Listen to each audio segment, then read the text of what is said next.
आपल्यासोबत सावनेर विधानसभा मतदारसंघातील भाजपचे आमदार आशिष देशमुख आहे। भाऊ, राज्य सरकारप्रमाणे एक आमदार म्हणून तुम्ही देखील तुमच्या मतदारसंघासाठी 100 दिवसाचा एक रोडमॅप तयार केलेला आहे। काय आहे आणि कशा प्रकारे तुम्ही ते अचीव करण्यासाठी काम करण्याचं नियोजन करताय? सन्मान्य राज्याचे मुख्यमंत्री देवेंद्रजी फडणवीस यांच्यापासून प्रेरणा घेऊन ज्या पद्धतीने त्यांनी राज्याचा गाडा हाकण्याची सुरुवात करताना 100 दिवसाचा प्लॅन टार्गेट हे सर्व विभागांना शासनाच्या दिला आहे।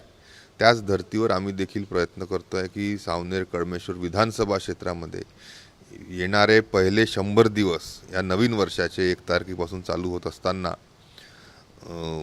झपाट्याने विकासात्मक बदल जनतेला प्रकर्षाने दिसून पडावा, त्यासाठी शिक्षण आहे, आरोग्य आहे, सिंचनाच्या संदर्भामध्ये आहे, आमच्या इथे असलेलं थर्मल पॉवर स्टेशन असेल, आमच्या इथे असलेल्या कोळशाच्या खाणी असतील, या सर्व क्षेत्रामध्ये गुणात्मक व परिणामकारक बदल दिसण्याच्या संदर्भामध्ये आम्ही सर्व शासनाच्या अधिकाऱ्यांना सूचना दिल्या आहे।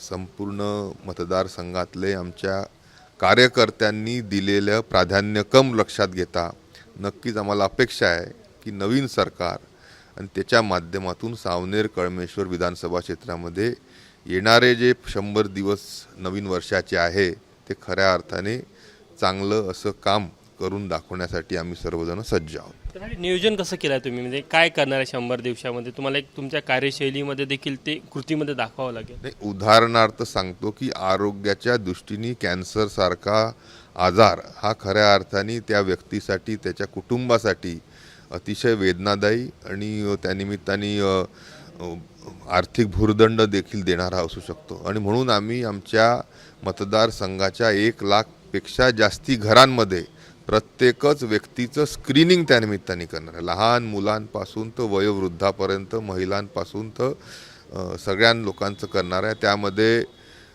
ओरल कॅन्सरचा प्रमाण आज फार मोठ्या प्रमाणामध्ये खर्ऱ्यासारखे व्यसनाधीन झाले असलेल्या मुलांमध्ये पाहायला मिळतं। महिलांमध्ये विविध अंगाचे कॅन्सर होऊ शकतात, ब्रेस्ट कॅन्सर असेल, सर्वायकल कॅन्सर असेल। आशा वर्कर्सच्या माध्यमातून ह्या सर्वच्या सर्व 4-4.25 लाख लोकांचं स्क्रीनिंग आम्ही त्यानिमित्ताने करू, ज्याच्यामध्ये ज्यांना कॅन्सरचा आजार संभवतो अशा लोकांचं फर्दर डायग्नोसिससाठी PSCमध्ये आम्ही अत्याधुनिक उपकरणं, मॅमोग्राफीसारखे मोबाईल इक्विपमेंटच्या माध्यमातून तिथे त्यांचं करणार आहे। आणि ज्या लोकांना कॅन्सर झालेला आहे अशा सर्व लोकांना आमच्या लता मंगेशकर हॉस्पिटलमध्ये असो किंवा शासनाचं रिजनल कॅन्सर इन्स्टिट्यूट असो, गरज पडली तर टाटा कॅन्सर हॉस्पिटलपर्यंत नेऊन सावनेर कळमेश्वरला येणाऱ्या काळामध्ये कॅन्सर मुक्त अभियान त्यानिमित्ताने आम्ही ह्या 100 दिवसामध्ये करतो आहे।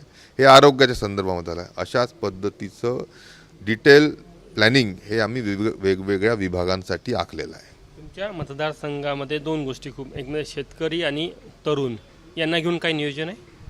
नाही, आता बघा, जसा संत्र्याचा मोसंबीचा काट हा आमच्या कळमना APMCमध्ये अवैधरित्या तिथचे व्यापारी घेत होते, 1 टनाच्या मागे 100 किलो, तो बंद करण्याचा आम्ही निर्णय घेण्यास शासनाला सांगितलं। त्याच्यामध्ये आम्हाला यश मिळालं आहे। आज कन्हान नदीचं डायव्हर्सिफिकेशनच्या माध्यमातून आमच्या सावनेर व कळमेश्वर तालुक्यामधली हजारो हेक्टर जागा ही सिंचनाखाली येऊ शकते, त्या संदर्भामध्ये आम्ही पाऊल समोर नेलं। आज मुख्यमंत्र्यांनी विधानसभेच्या चर्चेमध्ये त्याच्याबद्दल सकारात्मकता दाखवली। अशाच पद्धतीने रोजगाराच्या संदर्भामध्ये आमच्या मतदारसंघातून कळमेश्वर सावनेर तालुक्यातून नॅचरल गॅसची पाईपलाईन जाते आहे, गेलच्या माध्यमातून पाईपलाईन टाकण्यात येते। त्याच्यावर आधारित मध्य भारतातला सर्वात मोठा इंटिग्रेटेड फर्टिलायझर कॉम्प्लेक्स यावा, ह्यासाठी आम्ही समोर आपले पावलं घेतले आहे। सोबतच खाप्यासारख्या भागामध्ये असलेला मॅग्नीजचा साठा फक्त मायनिंग न करता त्याचे फेरो अलॉईजचा कारखाना व्हावा, ह्यासाठी राज्य सरकारच्या ऊर्जा विभागाकडून कमी दरामध्ये त्यांना वीज उपलब्ध करून देण्यासाठी देखील आम्ही पावलं उचलले आहे।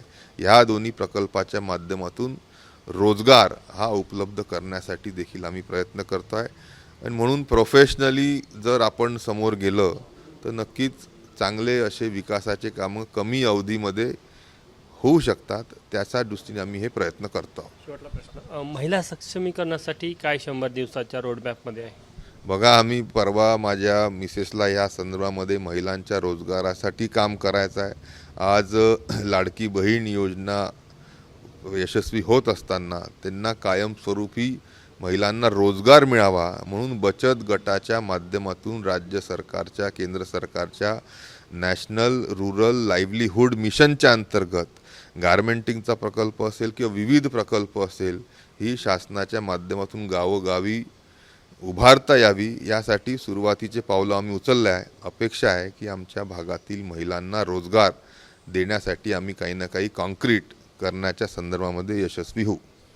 तर हे होते आशिष देशमुख, स्वतःच्या मतदारसंघासाठी 100 दिवसाचा रोडमॅप एक नियोजन करणारे हे महाराष्ट्रातील पहिले आमदार आहे. कॅमेरामॅन व्यंकटेश नायडूसह तुषार कोहळे, ABP माझा, नागपूर. ABP माझा, उघडा डोळे बघा नीट.